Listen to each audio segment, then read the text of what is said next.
2 pekan lebih, Epy Kusnandar meninggal. Selama 2 pekan itu pula, Karina Ranau, istri Kang Epy, tak pernah absen untuk datang mengunjungi makam suami.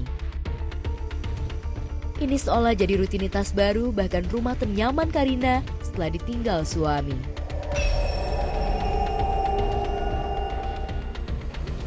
Ya, kerjaan saya ya begini, setiap hari saya ke makam.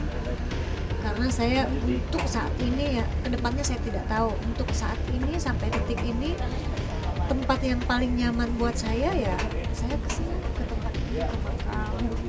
Dari pagi saya ya cuma sekedar duduk.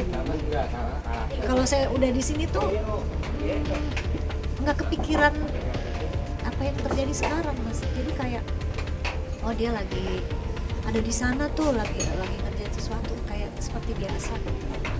Makanya saya untuk saat ini saya damai, saya tenang. Saya di tempat ini jadi kayak rumah baru buat sahabat.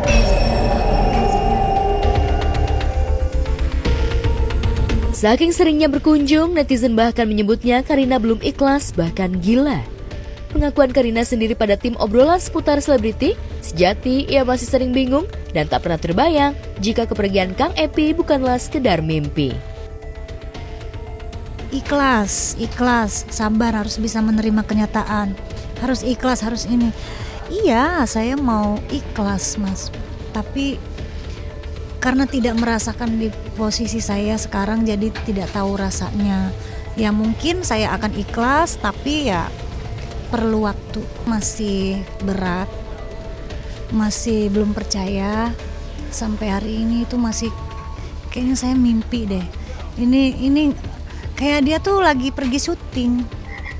Biasa kan kalau syuting seminggu, 2 minggu, kadang sebulan pergi gitu, lama. Jadi ngerasa gitu aja. Cuman kadang tersadar gitu, hey bangun, istighfar, ngucap gitu. Udah masih berat, masih ngambang, masih linglung. Ikutin aja dulu. Saya mau ke makam, saya berangkat. Saya mau nangis, saya nangis. Saya mau curhat, saya curhat. Siapa yang butuh saya telepon untuk nemenin, udah saya ngalir aja gitu. Merasa kesepian namun damai saat berkunjung ke makam, Karina ternyata sedikit terhibur dengan sejumlah kucing yang sering datang ke makam suami. Lewat beberapa momen yang ia unggah, kucing-kucing seringkali ikutan nimbrung ketika Karina ziarah makam.